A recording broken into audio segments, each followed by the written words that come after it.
ঈশ্বর চাইলে কি না হয়, ঈশ্বর কখন কাকে তার কাছে ডেকে নেবে সেটা বোঝা ভীষণ দায়। এটা তো তোমাদের প্রথমে বলেছি, সত্যি তাই।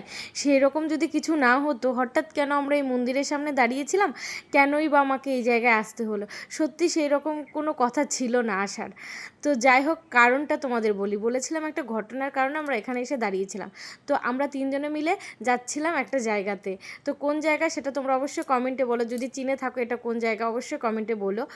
আমরা যেখানে দাঁড়িয়েছি তার কিছুটা দূরে গিয়ে যাব, সেই জায়গাটা আর কি। তো কারো বাড়িতে যাওয়ার সময় আমরা কি করি, কিছু না কিছু নিয়ে যাই হাতে করে, তাই তো। তো আমরা চলে এসেছি, আসার পথে কিছু নিয়ে আসতে না ভুলে গেছি। তখন বর্মশাই আমাদের বলছে কি, ঠিক আছে তোমরা এই মন্দিরের সামনে দাঁড়াও, আমি গিয়ে কিছু নিয়ে আসি। আমি বললাম আচ্ছা ঠিক আছে। তো মন্দিরের সামনে আমরা দাঁড়িয়েছিলাম, তখনও মন্দিরটা বন্ধ ছিল। ভাবিনি যে দর্শন করতে পারবো।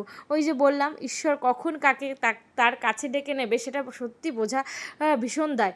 আর আমার ভেতরটা না আরও বেশি বেশি মানে আনন্দে ভরে উঠলো এটা দেখে যে পুরোহিত মশাই তখনই এসে মন্দিরটা খুলে দিল। আর গেটটা পুরোটা খোলেনি, আমাদেরকে বাইরে দাঁড়ানো দেখে উনি এসে গেটটা মানে ছোট দরজাটা আপাতত খুলে দিয়েছে। উনি ভেবেছে হয়তো আমরা মন্দিরে এসেছি মন্দির দর্শন করতে। দেখো ভেতরটা কত সুন্দর। তারপরে ভাবলাম না, যখন মন্দিরটা খুলে দিয়েছে আর যখন এত কাছে এসেছি তখন দর্শন করব না, সেটা হতেই পারে না। তোমরা তো অবশ্যই বুঝে গেছো এটা হলো বাবা লোকনাথের মন্দির। তো আমি কখনোই ভাবিনি যে এই মন্দিরটা আসবো। তো যাই হোক, বাবা লোকনাথ সবার ভালো করুক, সবার মঙ্গল করুক, সবাই ভালো থাকুক সুস্থ থাকুক, এইটুকুই চাই। সবার আগে চাই উনি ভালো থাকুক। উনি ভালো না থাকলে আমরা কোনোদিনও ভালো থাকবো না। আর তারপরে তোমাদের মন্দিরটা আমি ঘুরিয়ে দেখাচ্ছি। আর তোমরা কে কে চেনো এই জায়গাটা সেটা অবশ্যই কমেন্টে বলবে, কারণ এই জায়গাটা আমার বাড়ির থেকে খুব কাছেই।